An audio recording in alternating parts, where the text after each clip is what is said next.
السلام علیکم ورحمۃ اللہ وبرکاتہ۔ الحمد للہ رب العالمین والعاقبۃ للمتقین والصلاة والسلام علی سید الانبیاء والمرسلین اما بعد فاعوذ باللہ من الشیطان الرجیم بسم اللہ الرحمن الرحیم ومن اظلم ممن منع مساجد اللہ ان یذکر فیہا اسمہ وسعی فی خرابها اولئک ما کان لهم ان يدخلوها الا خائفین لهم فی الدنیا خزی ولهم فی الآخرة عذاب عظیم۔ صدق اللہ العظیم۔ پڑھیں الصلاۃ والسلام علیک یا رسول اللہ،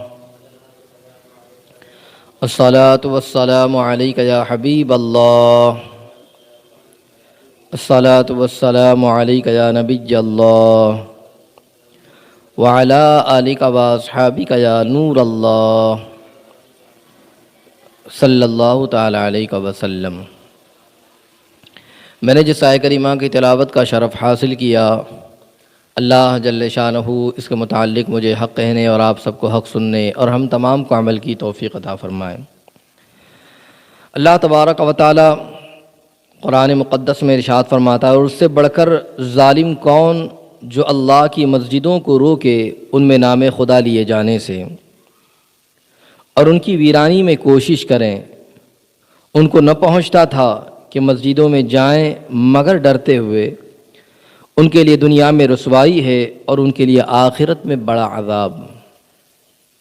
آج مساجد کے حوالے سے کچھ اہم باتیں، کچھ احکام، کچھ مسائل بھی آج آپ سماعت کریں، اپنی معلومات میں اضافہ بھی کریں۔ اللہ تعالیٰ نے جو قرآن مقدس میں فرمایا، اور اس سے بڑھ کر ظالم کون جو اللہ کی مسجدوں کو روکے ان میں نام خدا لیے جانے سے، ان یذکر فیہا اسمہ وسعی فی خرابها، کہ مسجدوں میں نام خدا لیے جانے سے روکے۔ صرف اور صرف یہ نہیں فرمایا کہ نماز پڑھنے سے روکے، نام خدا لیے جانے سے روکے اللہ نے فرمایا۔ تو یہاں پر بجائے نماز کے ذکر خدا بیان ہوا، کیونکہ ذکر اللہ میں بہت ساری چیزیں داخل ہیں۔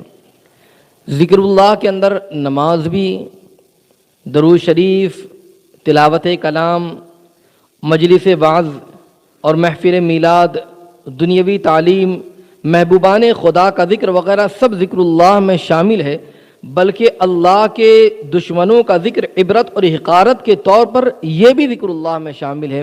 تو اللہ تبارک و تعالی نے فرمایا کہ اس سے بڑھ کر ظالم کون جو اللہ کی مسجدوں کو روکے ان میں نام خدا لیے جانے سے، وسعی فی خرابها، اور اس کی ویرانی میں کوشش کریں۔ خرابیہ فرمایا یہ ویرانی کو کہتے ہیں، اور اس کی ضد جو ہے وہ عمارت ہے، تعمیر کرنا ہے۔ ویرانی دو طرح کی ہے، ایک تو یہ کہ ہدم کر دینا، ختم کر دینا، ڈھا دینا، مسجد کو گرا دینا، مسجد کی عمارت کو ختم کر دینا، یہ ویرانی ہے۔ اور دوسری قسم اس کی یہ ہے کہ مسجد کو ذکر الہی سے روک دینا، یعنی مسجد تو ہے مگر وہاں پر ذکر اللہ نہ ہو، ذکر اللہ کرنے سے روک دینا اور مقاصد مسجد کو پورا نہ کرنا۔ اللہ تعالیٰ نے اس حوالے سے فرمایا اور اس کی ویرانی میں کوشش کرے۔ اب اگر کوئی ایسا کرتا ہے تو پھر اس کے بارے میں فرمایا خزیٌ، جو فرمایا ہے کہ اس کے لیے رسوائی ہے، شکست ہے، ذلت ہے، دنیا اور آخرت کے اندر اس کے لیے ذلت ہوگی، کہ دنیا میں تو ذلت ہے اور آخرت میں اللہ تعالیٰ نے عذاب علی عظیم فرمایا، بڑا سخت عذاب ہوگا ان کے لیے، آخرت میں بڑا عذاب ہوگا۔ تو مسجدوں کو آباد کرنا چاہیے، اس کی تعمیر میں کوشش کرنا چاہیے، اس میں ذکر اللہ ہو، اس میں خوب سے خوب عبادت ہو، اس میں خوب سے خوب بندگی ہو، اس چیز کی کوشش کرنا چاہیے۔ آئیے اس حوالے سے کچھ مسائل آپ سماعت کر لیں اور اپنی معلومات میں اضافہ کر لیں۔ پہلی چیز تو یہ کہ زمین کا ہر حصہ کہ جس پر سجدہ کیا جا سکے یہ لغوی طور پر مسجد کہلاتا ہے۔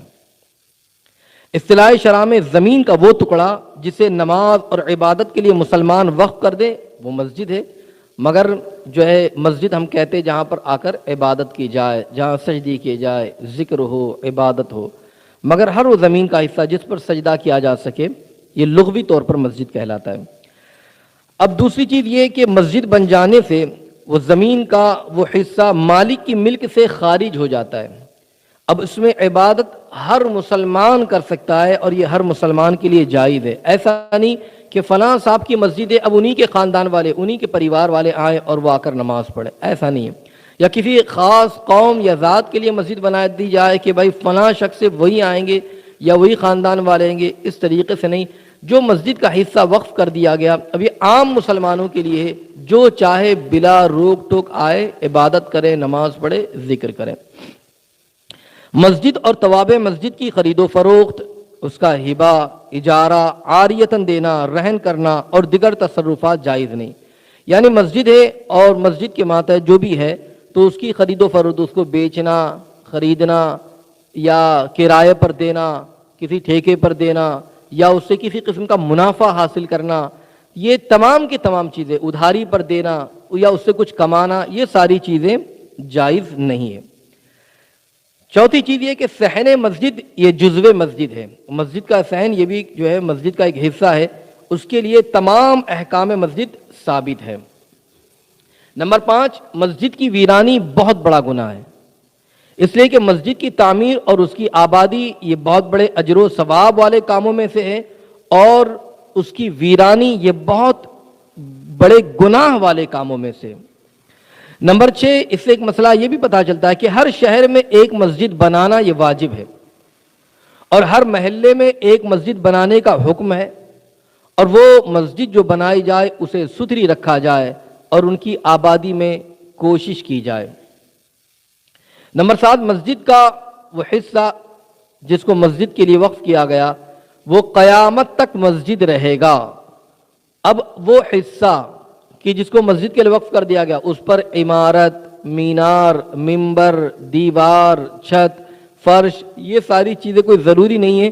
وہ حصہ جو مسجد کے لیے وقف ہو گیا، وہ زمین کا اتنا ٹکڑا وہ مسجد ہے. اب اس پر عمارت بنے نہ بنے، مینار ہو، گنبد ہو، محراب ہو، فرش ہو نہ ہو، مگر وہ مسجد، وہ حصہ جو ہے وہ مسجد کہلائے گا اور وہ قیامت تک کے لیے مسجد رہے گا.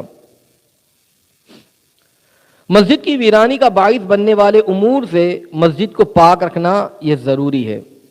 مثلا مسجد کا انہدام یعنی ختم کر دینا، ڈھا دینا. نماز کے وقت میں مسجد کو بند کر دینا کہ اب کوئی نماز پڑھنے کے لیے آ ہی نہ سکے، مسجد میں ہی داخل نہ ہو سکے، اس طریقے سے کرنا. موجودہ مسجد کو ویران کرنے کی نیت سے اس کے قریب میں ایک اور مسجد تعمیر کر دینا تاکہ وہ دوسری مسجد تعمیر ہو، لوگ وہاں پر نماز پڑھے اور جو پہلے کی مسجد تھی وہ ویران ہو جائے، اس طریقے سے بھی کرنا. جاہل سخت مزاج امام مقرر کرنا تاکہ اس کی وجہ سے لوگ مسجد میں داخل ہی نہ ہو. بدبودار اشیاء، کچا لہسن، پیاز، تمباکو، اسپرٹ وغیرہ لے جانا کہ جس سے مسجد کے اندر گندگی ہو، بو محسوس ہو، لوگ گھن کرے مسجد میں نہ آئے. تو یہ تمام کی تمام چیزیں مسجد کی ویرانی کے اندر شامل ہے. ظالمین کا مسجد میں داخلہ ممنوع ہے. جو شخص موذی ہو، تکلیف دینے والا ہو، نمازیوں کو تکلیف دیتا ہو، بہکاتا ہو، ورغلاتا ہو، اپنے ناپاک مذہب کی طرف بلاتا ہو، جس کے بدن پر بدبو ہو، گندا دہن ہو، گندا بغل ہو، خارش کے باعث گندک وغیرہ ملی بھی ہو، اسے مسجد میں آنے سے روک دیا جائے کہ اس کی گندگی کی وجہ سے کہیں ایسا نہ ہو کہ دوسرے لوگ بھی گھن کریں اور کوئی آ کر مسجد کے اندر آنے سے رک جائے. اب سوچے کہ یہ بہت بدبو آتی ہے اور گندک محسوس ہوتی ہے، تو یہ بھی مسجد کی ویرانی میں شامل ہے. یہ آیت کریمہ ومن اظلم ممن منع جو آپ نے سماعت کیا، یہ خاص واقعے کے متعلق ہے، مگر اس کا حکم جو ہے یہ عام ہے. تمام مساجد کی آبادی یعنی تمام مساجد کو آباد کرنا یہ فرض ہے، اور ان کی ویرانی یہ گناہ کبیرہ ہے. اس لیے مسجدوں کو آباد کرنا چاہیے، اس کی ویرانی کے لیے کوشش نہیں کرنا چاہیے. ایک اور چیز یہ کہ ایک نبی کا انکار یہ تمام انبیاء کا انکار ہے. اسی طریقے سے ایک مسجد کی ویرانی تمام مساجد کی ویرانی ہے. اس لیے اللہ تبارک و تعالیٰ نے اس آیت کریمہ میں ومن اظلم ممن منع مساجد کا لفظ استعمال فرمایا جو جمع کا صیغہ ہے، ایک مسجد نہیں فرمایا. ایک چیز اور یہ پتہ چلتی کہ مسجد کی تعمیر اور آبادی یہ اعلی درجے کا ثواب کا کام ہے. مسجد کی آبادی میں کئی امور داخل ہیں۔ مسجد کو آباد کرنا، مثلا مسجد کو آباد کرنے کے لیے عمارت بنانا، اسے صاف ستھرا رکھنا، اس میں نماز پڑھنا، نماز با جماعت کا اہتمام کرنا، صف کو اور چٹائی، دری، قالین وغیرہ وغیرہ ساری چیزیں بچھانا، فرش اچھے سے اچھا رکھنا، روشنی کا اہتمام کرنا، اچھی سے اچھی لائٹنگ وغیرہ کرنا، امام، مدرس، مؤذن وغیرہ مقرر کرنا، درس و تدریس، وعظ و نصیحت کی محفل قائم کرنا، خطبہ، تسبیح و تحلیل، درود شریف، نعت خوانی، حلقے ذکر و فکر وغیرہ، یہ تمام اچھے اچھے کام جو ہے یہ سب کے سب مسجد کی آبادی کے اندر شامل ہے۔ مسجد کی تعمیر، اس کی آبادی کے اندر مساجد کی عمارت کو اپنے مکانات سے عمدہ بنانا چاہیے۔ ہم اپنے مکان کو تو بہت اچھے سے اچھا ڈیکوریٹ کرتے، سجاتے ہیں، اچھا پینٹ ہو، اچھا کام ہو، فرش اچھا ہو، مگر مسجد جو ہو اس کے لیے ہم اس کی کوشش نہیں کرتے۔ مسجد کے حوالے سے فرمایا کہ مسجد کی عمارت کو بھی اپنے مکان سے عمدہ بنائے، جو ہمارے مکان میں خرچ ہوا اس سے زیادہ بہتر۔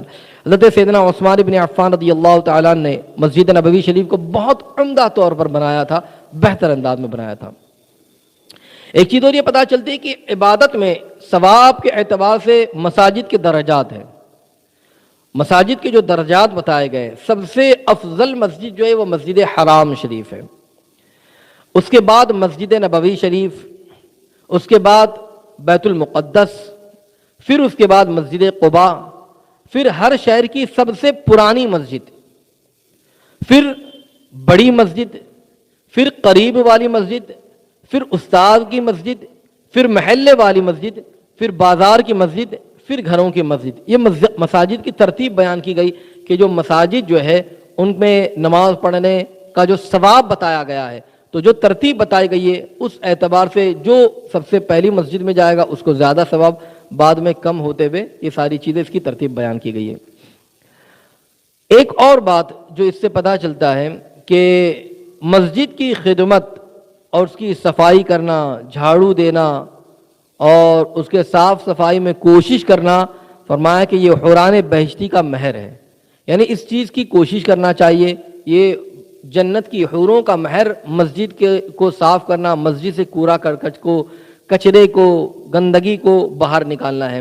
تو مساجد کے حوالے سے آپ نے جو سماعت کیا کہ اس میں ذکر اللہ ہو، عبادت و بندگی ہو، اللہ کو یاد کیا جائے، ذکر کیا جائے، اور ساتھ ہی ساتھ میں مسجد کو صاف ستھرا رکھا جائے، اس کو بہتر سے بہتر بنایا جائے، اس کے احکامات مختصر طور پر آپ نے آج سماعت کیے۔ تو ہم بھی کوشش کریں کہ اپنی مسجد کو آباد کرنے کی کوشش کریں، عبادت و ریاضت کریں، ذکر اللہ کریں، اور جتنا زیادہ ممکن ہو سکے اتنا زیادہ اس کی صفائی کی بھی کوشش کرتے رہیں۔ اللہ تعالی ہم تمام کو عمل کی توفیق عطا فرمائے، کچھ غلطی ہو اللہ اپنے حبیب کے نالین کریمین کے صدقے معاف فرمائے۔